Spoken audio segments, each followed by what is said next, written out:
Hey all, and welcome to week two of our post-break intro to hospitality. Today I'm going to talk about club management and the meeting industry a little bit. And curiously enough, both of those two overlap a fair amount. And we have courses on those where you get a whole semester's worth. So this is just a really brief overview you'll get today about both of those. So let's jump right in. Talk about club management first. So when we talk about clubs, we're talking about private clubs, and so these are member-driven, members-only organizations. So it is people who have similar recreational interest, or people who have similar social interests, or it could be a fraternal organization, or it could be someone with a common professional background. They come together and they create a club, and these clubs can be organized, owned, and managed in a real wide variety of ways. Personally, I've spent a lot of time, a lot of my career working in private clubs, and it's very interesting. Some of the upsides of clubs are that you really get to know the members. So these are it's not like a restaurant where you have a few regulars who come in, but with clubs these are people who are paying to be members, so you get to know them. You get to see you get to participate in weddings and bar mitzvahs and birthdays and all the things that people do at the clubs. On the downside, sort of the other side of that same coin, is that since you have these people who are paying dues to be there and they are members, every one of them think they're your boss. They have an invested interest in how the place is run and operated, and so they consider that you work for them. So two sides of that coin about working in clubs.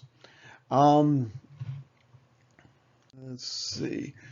So clubs, as we think about them, have existed essentially as long as mankind has been around, where we've had organizations of like-minded people who've come together to enjoy each other's company. So, you can find it similar groups in the ancient Greeks and Romans. Pretty much every society has some sort of fraternal club organization of one kind or another.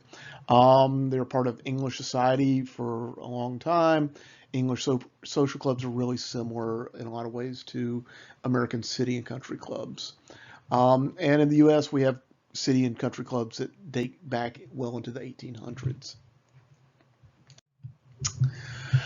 Um, so the club industry is one that's kind of it's undergoing some changes. That historically, club membership was sort of seen as a marker of success. So for people maybe your grandparents or your parents' age, the idea is you get a good middle class job, you get older, you join the country club, and that's sort of your marker of success is your once you join the club. That's becoming less common for fewer and fewer people is that idea of, well, one day I'll join the country club, um, a goal for personal success.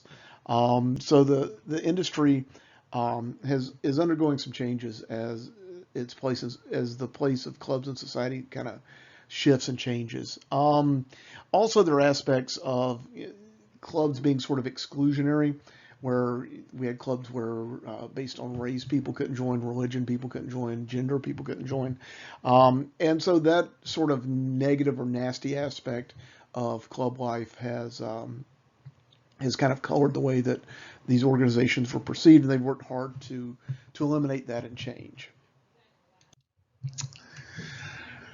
So there are about 4,000 private clubs in the United States right now. And so clubs present for hospitality students a huge opportunity for employment because there are 4,000 clubs.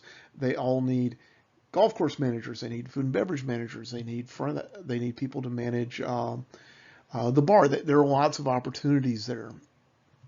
Um, and just something that you may find interesting, of all the organizations in the hospitality field, the Club Managers Association of America probably has the best and most active student chapter as far as opportunities and things for students to take advantage of. So if you're looking for, say, an internship or possibly a job or something that might interest you, you might want to look up the Club Managers Association student portal as a hospitality student.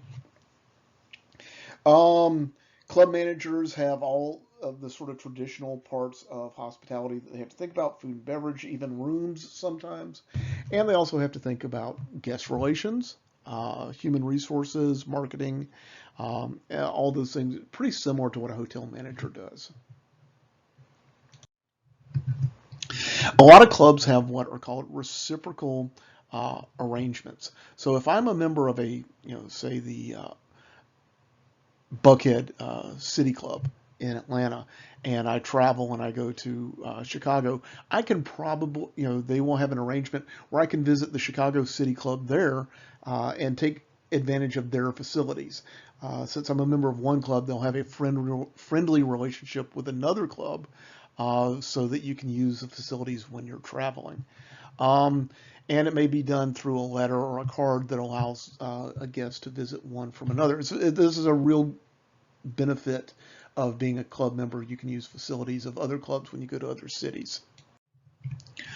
Um, like I said, clubs are similar to hotels in a lot of ways, in that there's a lot of guest activities and a lot of guest maintenance or guest interaction that the manager has to keep them happy. But the big difference is that with the club, the guest, the person visiting, is a dues-paying member of the club and has a financial attachment to the club, whereas hotels are open to the public and the relationship is not personal. So some of the types of clubs: city clubs, country clubs, and then there's some others we'll talk about. City clubs. Um, Around here, we don't have many. In Atlanta, they do. But these tend to exist in large metropolitan areas, and it may be an athletic organization where people can get together and they'll be, primarily be around sports or dining. They can be professional clubs or just social clubs. And a lot of cities will have university clubs. So if you attended the University of Georgia, for instance, there will be a UGA University Club. And if you attended there, you can join the club and interact with other people who are alumni. So athletic clubs, lots of variability here. So, probably the largest is the New York Athletic Club, which takes up an entire block in Midtown Manhattan. That's 200 guest rooms. So, if you are a member, you can actually live on site, or you can have a room there that you can use for business. They have extensive meeting rooms and dining facilities, dining halls, bars, libraries, all sorts of facilities there that members can use. And they have lots and lots of different types of sports for the guest members to participate in. Other athletic clubs may be a single sport, like a racquetball club or a tennis club. Dining clubs became popular in the 1960s, and in office buildings, typically in downtowns. And they provide an opportunity for business dinners or catering for private functions. But this seems to be a part of the industry that's kind of becoming less common.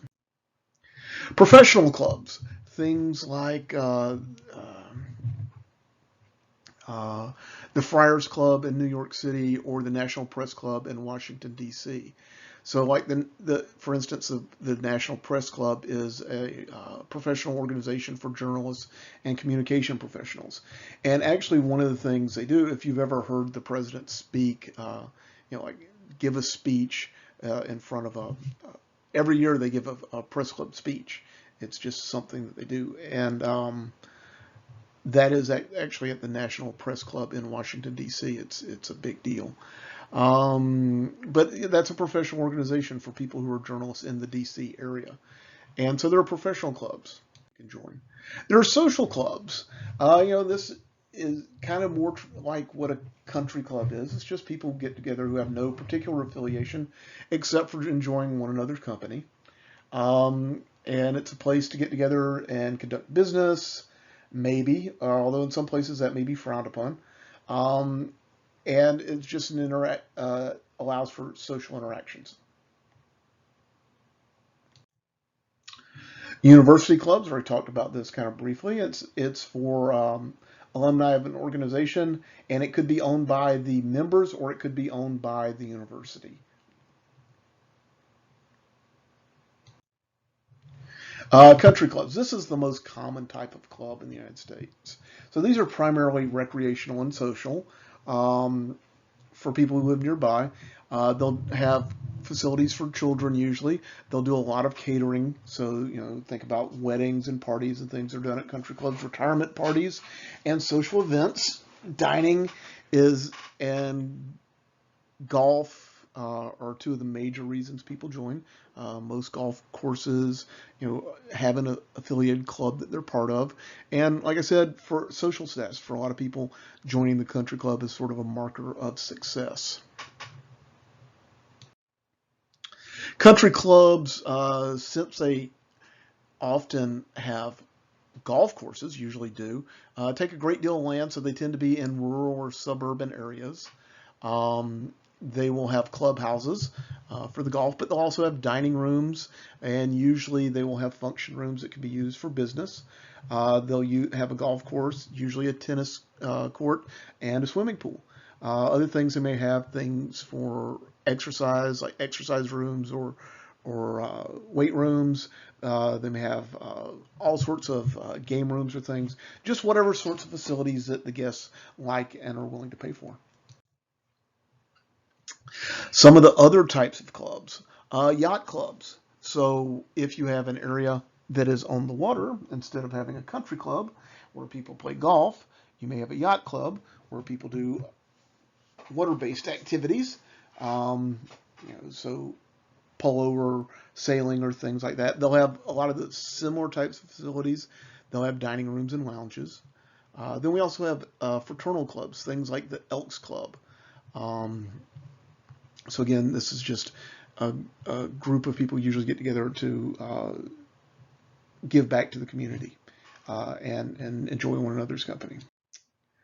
So how are clubs organized? Well, clubs are usually owned in one of two ways. There are equity clubs, which is where members get together and kind of develop a club and pay for it. They fund it and purchase it themselves. Then there's also what's called a for-profit club, which is where someone develops a club. They go out and they build a golf course and build a clubhouse, and then they sell memberships to join. So equity clubs, the ones that are created by the members, are generally nonprofits, but they can be used for profit-making purposes, but usually it's not. And members are either founders or they are members who can pay a fee. And the fees are usually divided up into two parts. There's usually an initiation fee, so you pay to join the club. And then after that, you have annual dues. So there's the initial pay plus annual dues. If the equity club if they take in too much revenue, then the money's not given back to the members, but it'll be used for improving the facilities. Then, like I said, there are the developer clubs. These are clubs that are operated for profit, and they're owned maybe by an individual, maybe by a corporation. And to become a member, you purchase a membership. Now, it's not a share of a club like an equity club. It's just a membership in the club. And so you may or may not be involved in the running of the club. And so the cost of, say, of running the clubhouse, that's paid for by the initiation fees, that one-time fee to join, or by the real estate sales, since often the clubs, especially golf courses, are built in conjunction with real estate developments. Okay, so now let's jump ahead and talk a little bit about the meetings industry and meetings and events. Now, if you're a hospitality major, Dr. Warner has an entire class on the meetings industry, so I'm just going to give you a brief overview here to kind of get your feet wet. So the CIC, the Convention Industry Council, says that a meeting is an event where a primary activity of the participants is to attend educational sessions, participate in discussions, social functions, or attend other organized meetings. And an event is an organized occasion such as a meeting, convention, event. If what you'll see between these two definitions is they're kind of circular. So what we're talking about here is an event where people are getting together for some purpose. It may be social, it may be educational. But the idea is it's being done at a location where some planning is involved. So that leads to the next part, who's really important in this, is the meeting planners. The meeting planners are the people who make these meetings and events happen. So meeting planners, if you are a person who is kind of type A and likes to always be in charge and know what's going on, be a meeting planner, because meeting planners are the ones that make everything happen. They're going to arrange all the transportation. They're going to book the hotels. They're going to feed the people. They're going to arrange the food for the people who are attending. They're going to reserve the rooms. They're going to design the layouts for the meetings. They're going to figure out where to house everything. They're going to be in contact with all the contractors, like the audiovisual people, to make sure that all the equipment is in place, or the satellite services to make sure that they have connections, or to film the presentations, or they're going to be the people who contact to make sure there's enough Wi-Fi coverage. The meeting planner is the person who is going to have attention to detail and is going to arrange everything. Types of meetings. We have association, corporate, trade shows, and social events. We'll get to what each one of these kind of covers. So when I talk about associations, think about like business associations, any type of grouping of professional groups, like trade groups. So if you're a doctor, you're probably a member of the American Medical Association. I'm a member of a number of professional organizations as a professor. So there are meetings and conventions all over the country that I have to attend. And as a member of those associations, they house those meetings. Social groups like the AARP, another type of association that can have meetings. Labor unions or labor organizations. Service organizations like the JCs or the Chamber of Commerce. These are all associations that'll have meetings, will need spaces, and will need planning. Basically, every association can be counted on to have at least one annual meeting. That's what associations do. They'll get together to discuss business. Maybe they have to elect officers, set budgets, and plan activities for the year. That has to happen, at a meeting in a planned space. Attendance at meetings is voluntary in an association. So usually we go to a lot of effort to make them attractive. So if I'm having an association meeting, I'm probably going to do it in a place that's going to draw people in. I'm going to have it in a place that has activities there that people will enjoy. I'm going to try and have some social activities going on to make them more likely to attend. And I'm going to have it at a space where there is adequate accommodations for the meeting. So are there enough breakout rooms or enough banquet rooms where we can either have individual meetings, or we can have large group meetings, or where we can have meals. So associations have annual meetings. So every year, they'll have large organizations. They'll have regional meetings. So for instance, organization I'm a member of, the Travel and Tourism Research Association, has a large annual meeting, but there are also regional meetings, such as the Southeastern Travel and Tourism Research Association. So they have those also, a number of those around the country. Then there are board meetings just for those who are involved in directing it. And then there will be educational seminars. So maybe you want to get a professional certification, or you want to learn the latest thing that's going on in your industry. Those are also be done at association meetings. Now, different a little bit are corporate meetings. So think of a sales meeting where all the salespeople from a company have to get together. One way that these are different is they're usually mandatory. The people attending don't have the choice to turn it down if they don't want to attend.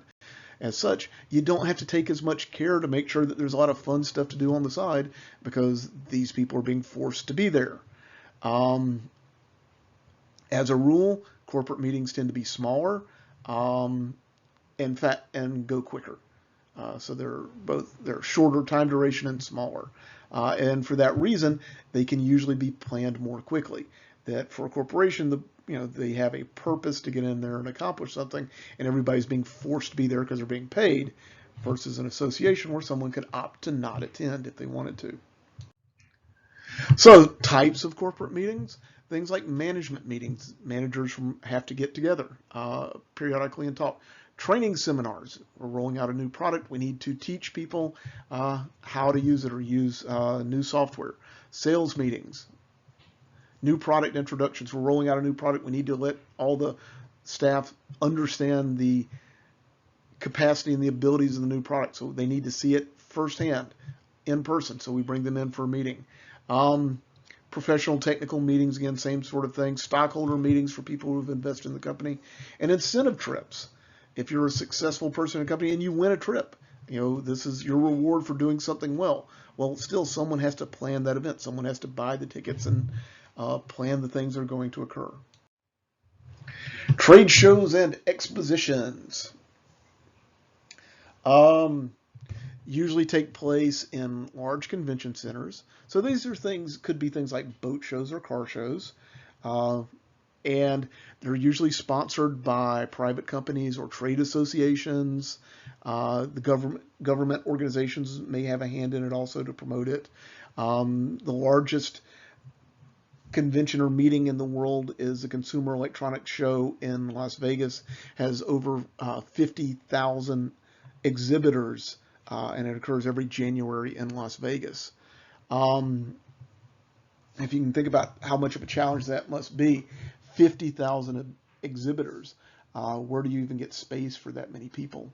It takes almost all the hotels on the Las Vegas Strip to accommodate it. It can be part of a meeting or an association, and usually they represent a pretty fair amount of revenue for for whoever's organizing it. So like I said, there could be industrial shows, retail shows, scientific exhibitions, or consumer shows. Again, all these different types of shows fall under trade shows and expositions. Sorry, keep stumbling over my words. Social events. So things like birthdays, bar mitzvahs, weddings, anniversaries, retirements. If you've ever had a wedding or attended a wedding, they have them in a hotel or they have them in some sort of location other than a church. Well, that's an event that someone has had to plan and organize. So that's a social event, and all these things need someone to plan and organize them. There are a lot of meeting planners that specialize in these types of social events, and it's really important. One of the things you should keep in mind about events that I always find to be very sort of special is that as a meeting planner, you're doing this all day, every day, and this is your job. But for the person having the event, they're probably only going to get married one time. They're only going to have one quinceañera. They're only going to have one bar mitzvah. And for them, this is a very special event. And so there's a lot of emotion involved, and there is a lot of worry to make sure that things turn out right. So as a event planner or meeting planner for these types of events, there's a lot of hand holding and psychology involved to keep everyone calm, and to make sure that you're taking care of everything, that you are the expert who takes care of every issue. So where do we have these types of events? We can have them at hotels, at clubs, wineries, resorts, all sorts of places have venues available for having social events. One organization that I would like you to look up is in your hometown. Go do a Google search and find the Convention and Visitors Bureau for your town or county. Go to their website and look at what they do. just the general rule for the CVB is that they are there to promote and market the destination. So whatever is going on in your county, it's their job to convince people to come there, to visit and spend tourism dollars. Pretty much every country in the world has a Ministry of Tourism. Pretty much every state has a tourism department. And the idea is to try and convince people to come visit the area. So the process. We plan a meeting, we choose a location, we choose a facility. Let's get into it. So first, what's the goal? What's the objective? Is it a business meeting? Is it an educational meeting? Is it social? Is this going to be a sales meeting? Well, if it is, I'll need certain, I can plan meals at certain times of day, and I can account on the fact that I'm going to need certain types of equipment. Is it educational? Am I going to need a lot of display space? Is it social? Am I going to have a bar? All these things, it's important to understand what the goal of the event is. Two, we need to schedule, and a lot of factors go into this. One is the amount of time needed. So if I'm having a educational meeting, how much time is the training going to take? How much time do I need to set aside? Can it be done in an afternoon? It's going to take 3 days. This is what the meeting planner sits down with the organizer on the other side, from the organization, and tries to hammer out, because you'll understand how long it takes to accomplish certain things. The other thing that is an important issue is the dates. So what you want to do is you want to have an event. Well, let's say that I'm trying to schedule a sales meeting and I want to have it here in the Golden Isles. Well, first off, summer's probably out, just off the calendar. I don't want to schedule it here during the summer because all the local hotels are full, and so they're charging their peak rates. And if I'm scheduling my convention or whatever it is, it's going to be difficult, if not impossible, to get a large block of rooms, and the rates are going to be high. So first off, I'm probably going to go for an off-season time to do it. So then other things about picking times. Well, I can't schedule it around a holiday or an event. I could probably get a pretty good deal on a event space on Super Bowl Sunday, but who's going to attend? And how many people are going to miss it because they're going to be watching the Super Bowl? So scheduling becomes a challenge. Even though there are 52 weeks in the year, once you start taking out holidays, you start taking out peak season, you start taking out events, it actually becomes a much smaller number of days that are available to have events. Then the format. What's it going to be like? What's the order going to be? When will it begin? When will it end? How much time is necessary? Are we going to provide meals? How much time is necessary for breaks between, if it's an educational thing, is 5 minutes between meetings enough? Someone's just got to be able to move from one building to another? Or do I have to allot time for people to socialize? Do I have to allot time for business to be conducted? All these things are considerations that go in when you're designing a event.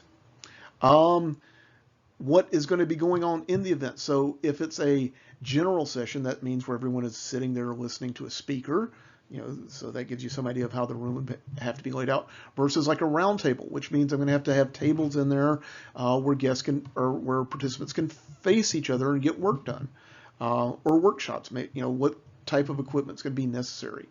What sort of social events are going to be happening? All these things have to be considered when you're planning the event. So how do we pick a site? Well, first thing, guest rooms. Do they meet the needs? Do they have enough rooms? Do they have the level of accommodations that we're looking for? If I am doing an event that's going to have a lot of people who are disabled, do they have a lot of rooms that meet ADA requirements? Are computer connections and Wi-Fi adequate? Now, that seems like a pretty basic question, but like I said about the Consumer Electronics Show, which is in Las Vegas every year in January, this is 50,000 exhibitors rolling out the latest technology. So this is the newest game gaming systems, the newest computers, the newest televisions, the newest cutting edge of everything technology-wise. And as such, it absolutely pushes the limit of current technology on internet capability. That getting enough bandwidth in there for 50,000 people who are trying to, each of them is trying to push the absolute limits of what can be done, really has become a very specialized task for the event planners in Las Vegas. Can the rooms be set up in a variety of styles? So think about the room that actually we conduct this class in, usually ACN 101. It has the divider in the middle that can be rolled out and back, so the room could be split. And a lot of event rooms are designed that way so that the rooms can be set up in different ways for different types of meetings. What are the amenities offered? Is it going to be something very simple like just a coffee break? Or do they have a full bar? Do they have a golf course? What sort of things does the site have to offer? Are the rooms soundproofed? So if I'm having a meeting and someone else is having a different meeting next door, are the two overlapping and creating problems? Is the equipment adequate as far as audiovisual? There are lots of things that have to be considered. So what does the planner do before the meeting? Well, all sorts of things. The planner, I used to own a catering company and did a lot of event planning. And so the planner has to think about everything. So you have to arrange for accommodations. You have to arrange for transportation. You want to do it at the best price you can get. So you have to be a good negotiator. You have to be a diplomat because you're going to be dealing with people who are very stressed. Like I said, for a lot of the social events especially, this is a one-time event in someone's life. And so they really want to make sure it's perfect. So your job is going to partially be to hold their hand and keep them calm. So you have to be diplomatic. You have to be good at negotiating. You have to have a lot of skills. You have to know a lot about the industry because you have to be able to negotiate for food, for what's, quality food, for beverage service. You have to be able to do it even in facilities where you're going to be unaware of what the facility looks like and what they have to offer. You have to understand what can be done. You have to be able to project out and see what's likely to be a problem. What's going to happen if my if the Wi-Fi goes down? How are we going to deal with this? What's going to happen if the printer breaks? I'm not able to print name tags. What's going to happen if? So a good event planner or meeting planner is going to be able to anticipate these things in advance and have plans in place. Meeting planners typically arrive in advance and start setting things up before the event. Meeting planning is kind of interesting in that often it works where you eat what you kill, meaning that if you book an event, you work the event. So if you book the event, you work it, you get there a day in advance and start setting it up. Then the event planner will be the one who is there the whole time making sure things go smoothly. You're going to be heading off problems. You're going to make sure that if someone doesn't get there, they get left at the airport, you're going to arrange their transportation. You're going to be the problem fixer. And you're going to be there to solve problems as they come up. After the event, the meeting planner is going to make sure that everything's packed and shipped back. The exhibit booths, the equipment, everything's returned. You're going to settle bills from hotels and restaurants and transportation. And you're going to ask for feedback and make sure that it worked to the satisfaction of the attendees. Okay, so that's it for clubs and events. If you have any questions, please contact me. I will be on D2L Chat on Monday and Wednesday, and I'll talk to you then. Bye-bye.